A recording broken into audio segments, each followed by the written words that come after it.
প্রয়োজনে দেশকে বিক্রি করে দিবে। সরকার পরিবর্তন হয়, দেশ পরিবর্তন হয় না। রাষ্ট্র সবার হয়, সরকার দলীয় হয়। কাজে রাষ্ট্রের মালিক আমি। এখানে আমি জন্মগ্রহণ করেছি, আমার বাবা জন্মগ্রহণ করেছেন, আমার দাদা জন্মগ্রহণ করেছেন। এই বাংলাদেশের প্রত্যেকটা ইঞ্চি মাটির মালিক আমি।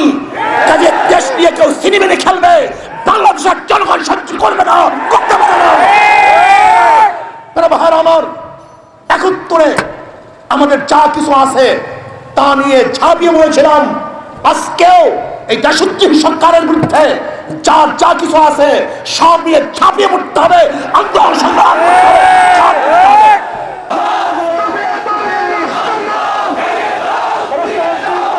পররাষ্ট্রমন্ত্রী সত্য কথা বলেছেন। এই সত্য বলার কারণে যেই দলের জন্য এত কিছু করলেন সেই দল থেকে প্রত্যাখ্যান করছে। যাদের জন্য চুরি করছে তারা এখন তাকে চোর বলে।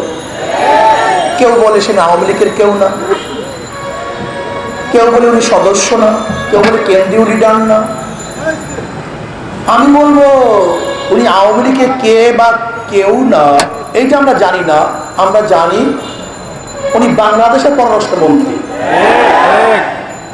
আওয়ামী লীগ তো বিদেশে গিয়ে সংলাপ করে না, দেশীয় কোনো বক্তব্য দলের পক্ষ থেকে দেওয়া হয় না।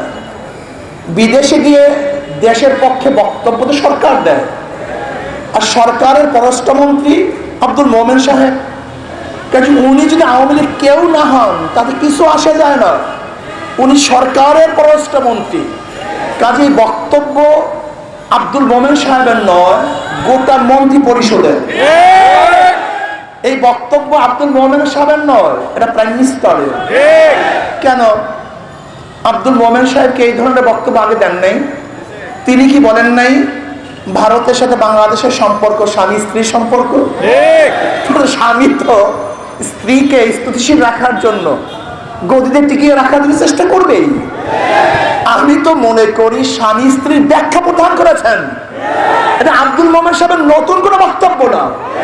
তিনি আগে বলেছেন স্বামী স্ত্রীর সম্পর্ক, সেই স্বামীকে বলেছেন যে আপনার স্ত্রীকে আপনি টিকিয়ে রাখুন।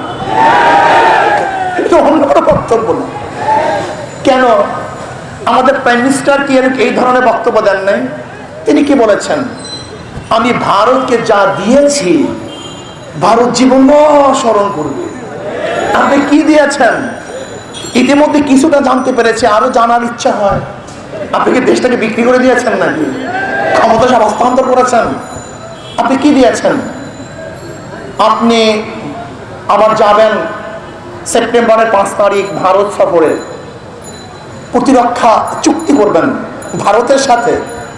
তা আমাদের তো প্রতিপক্ষ বন্ধুই হলো ভারত।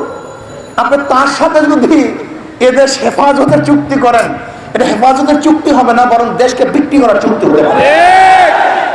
আপনি দেশকে বিক্রি করতে চান?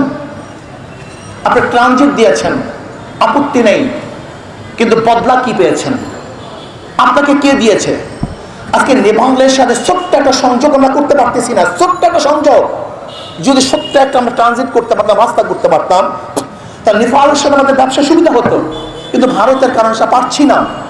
অথচ আপনি করিডোর দিয়েছেন, আপনি ব্রিজ উদ্বোধন করবেন, বন্দর সেতু উদ্বোধন করবেন, আপনি আমাদের নৌপথ ব্যবহার করার সুযোগ দিয়েছেন, আমাদের রাস্তাঘাট ব্যবহার করার সুযোগ দিয়েছেন। আমি বলবো আপনি ভারতের সাথে যে চুক্তি করেন না কেন, আপনি আপনার সরকারকে টিকিয়ে রাখার জন্য চুক্তি করতে পারেন, কিন্তু বাংলাদেশের মানুষ স্বাধীন, তারাই গোলামি চুক্তি মানবে না, মানতে পারে না, মানবো না। আমি মনে করি বক্তব্য আব্দুল মোমেন সাহেবের বক্তব্য না, এই বক্তব্য সরকারের বক্তব্য। যেহেতু সরকারের বক্তব্য দেশদ্রোহ হয়েছে, কাজে এই সরকার এক মুহূর্তের জন্য আর বাংলাদেশের গতিতে থাকতে পারে না। আমি আওয়ামী লীগের মধ্যে যারা দেশপ্রেমিক আছেন, যারা বাংলাদেশের বিভিন্ন জায়গায় দেশপ্রেমিক ব্যক্তিগণ আছেন, আমি অনুরোধ করব, সময় ক্ষেপণ করলে ভুল করবেন। সময় ক্ষেপণ করা যাবে না। তারা গদিতে থাকার জন্য প্রয়োজনে দেশকে বিক্রি করে দিবে। সরকার পরিবর্তন হয়, দেশ পরিবর্তন হয় না। রাষ্ট্র সবার হয়, সরকার দলীয় হয়, কাজে রাষ্ট্রের মালিক আমি। এখানে আমি জন্মগ্রহণ করেছি, আমার বাবা জন্মগ্রহণ করেছেন, আমার দাদা জন্মগ্রহণ করেছেন। এই বাংলাদেশের প্রত্যেকটা ইঞ্চি মাটির মালিক আমি। কাজে দেশ নিয়ে কেউ সিনেমেনে খেলবে, বাংলাদেশের জনগণ সহ্য করবে না, করতে পারে না। ভাইরা আমার, 71-এ আমাদের যা কিছু আছে তা নিয়ে ঝাঁপিয়ে পড়েছিলাম। আজকেও এই দেশত্রী সরকারের বিরুদ্ধে যা কিছু আছে সব নিয়ে ঝাঁপিয়ে পড়তে হবে, আন্দোলন সংগ্রাম করতে হবে। আজকে চা শ্রমিকরা সামান্য বেতন বৃদ্ধির জন্য আন্দোলন করছে। কেন আপনি বৃদ্ধি করবেন না? যেখানে হাজার হাজার কোটি কোটি টাকা চুরি হয়ে গেছে, লুটপাট হয়ে গেছে, বিদেশি পাচার হয়ে গেছে, সেখানে মাত্র 120 টাকা ডেলি মজুরি, 2 কেজি চাল কেনা যায় না। এই নিয়ে মানুষকে আন্দোলন করতে হবে, সংগ্রাম করতে হবে, এটা মানা যায় না। তাদের ন্যায্য অধিকার দিতে হবে, ন্যায্য শ্রমিক মর্যাদা প্রদান করতে হবে। একজন মানুষ, মধ্যবিত্তিক ফ্যামিলি, খাওয়ার জন্য যেই পরিমাণ অর্থ প্রয়োজন সেই পরিমাণ অর্থ চা শ্রমিকদের বরাদ্দ করতে হবে। আজকে ডিজেলের অবস্থা কি? আমরা আগে বলেছিলাম জ্বালানি তেলের মূল্য বৃদ্ধি হলে আপনি বাজার নিয়ন্ত্রণ রাখতে পারবেন না। এখানে বসি এই বক্তৃতা আমরা দিয়েছিলাম। আজকে আপনি পেরেছেন? পারেন নাই, পারবেন না। আমি অনুরোধ করব, জ্বালানি তেলের মূল্য কমিয়ে দেন, নিয়ন্ত্রণ নিয়ে আসেন। যদি আপনি নিয়ন্ত্রণ নিয়ে আসতে ব্যর্থ হন, তাহলে বাংলাদেশের জনগণ, কৃষক, শ্রমিক, মজদুর ঐক্যবদ্ধ হয়ে আপনার গদির থেকে টেনে হেঁচড়ে নামিয়ে দেবেন ইনশাআল্লাহ। আজকে ইভিএম এর মাধ্যমে নির্বাচন করবেন। ইভিএম কি আপনার বাবার ইভিএম নাকি? আপনার নিজের টাকার ইভিএম নাকি? যেই নির্বাচন কমিশন বসে, কোথাকার চাটুকার এবং দালাল একজন নির্বাচন কমিশন বসে, এদের সক্রিয়তা স্বতন্ত্র বলতে কিছুই থাকে না। আমি বলবো, গ্রহণযোগ্য নির্বাচন ব্যতীত বাংলাদেশের জনগণ কোন নির্বাচন মেনে নিবেন না। প্রহসনের কোন নির্বাচন বাংলাদেশের মানুষ মানবে না, মানতে পারে না। কাজে গ্রহণযোগ্য এক নির্বাচনের জন্য প্রয়োজন নিরপেক্ষ এক সরকার। নির্বাচনকারী স্বতন্ত্র নিরপেক্ষ সরকার ব্যতীত কোন দলীয় সরকারের আন্ডারে, নিয়ন্ত্রণে সুষ্ঠু নির্বাচন হতে পারে না। কাজে আমরা চাই সরকার পদত্যাগ করে এক নির্দলীয় সরকার গঠন করে তার মাধ্যমে এসে নির্বাচন করতে হবে। প্রিয় ভাইরা আমার, আজকে মিথ্যার ছয়লাভ দেখবেন। মোমেন সাহেব বক্তব্য দিয়েছেন, আবার নিজে অস্বীকার করেছেন। আব্দুল কাদের সাহেব যে বক্তব্য দেন, দেখা যায় তার এগেইনস্টে তিনি অস্বীকার করেন।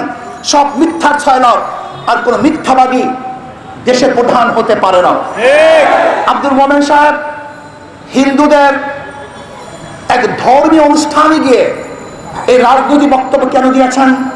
তাহলে হিন্দুরা কি দেশের নাগরিক না? হিন্দুরা কি ভারতে কোনো এজেন্ডা পালন করে নাকি, বাস্তবায়ন করে নাকি? আপনি সেখানে গিয়ে এই কথা কেন বললেন? 80 লক্ষ বাংলাদেশের নাগরিক তারা ভারতে বেড়াতে যায়। আপনি কি বলেছেন? ভারতের অনেক নাগরিক এদেশে চাকরি করে, অথচ এদেশের হাজারো লক্ষ লক্ষ যুবক বেকার। আর সেখানে আপনার স্বামীর দেশের লোক এদেশে চাকরি করবে, আর এদেশের জনগণ তার তাকিয়ে থেকে দেখবে। তা মানব না, মানতে পারি না। দেশদ্রোহীর বিরুদ্ধে আগে আমাদের ডাইরেক্ট অ্যাকশন। আগে আমাদের দেশের বেকারদের চাকরি দিয়ে, যদি চাকরির কোঠা খালি থাকে তাহলে প্রয়োজন অন্য দেশের থেকে আপনি সেইটা গ্রহণ করতে পারেন। কিন্তু আমাদের দেশের যুবক বেকার থাকা অবস্থায় আপনার স্বামীর দেশের লোক এদেশে চাকরি করবে, এদেশের জনগণ তা মানবে না। আপনি হিন্দুদেরকে কি মনে করেছেন? আপনি হিন্দুদের কাছে বক্তব্য দিয়ে আজকে তাদের অবস্থা আপনি নড়বড় করে দিয়েছেন, দুর্বল করে দিয়েছেন। এদেশের মানুষ ভাববে হিন্দুরা এদেশের নাগরিক নয়, তারা ভারতের এজেন্ডা পালন করার, বাস্তবায়ন করার চেষ্টা করতেছে। আমি মনে করি আপনি হিন্দুদের ক্ষতি করেছেন, উপকার করতে পারেন নাই। আপনি সতর্ক হয়ে যান। কাজী দেশপ্রেমিক সমস্ত পুরুষ মহিলা, দেশের যারা ভালো এবং কল্যাণকারী, আমি সবাইকে বলবো, আসুন এই রাষ্ট্রদ্রোহী সরকারের বিরুদ্ধে আন্দোলন করে এক আদর্শপূর্ণ দেশপ্রেমিকা সরকারকে আমরা এখানে নির্বাচন করব, যার মাধ্যমে সাম্য, মানবিক মর্যাদা এবং সামাজিক ন্যায় বিচার প্রতিষ্ঠিত হবে। দেশের অর্থনৈতিক সমৃদ্ধি বৃদ্ধি পাবে এবং দেশের মানুষ স্থিতিশীল অবস্থায় থাকতে পারবে। কাজে আল্লাহ পাক আমাকে এবং আমাদের সবাইকে এই সরকারের বিরুদ্ধে আন্দোলন করে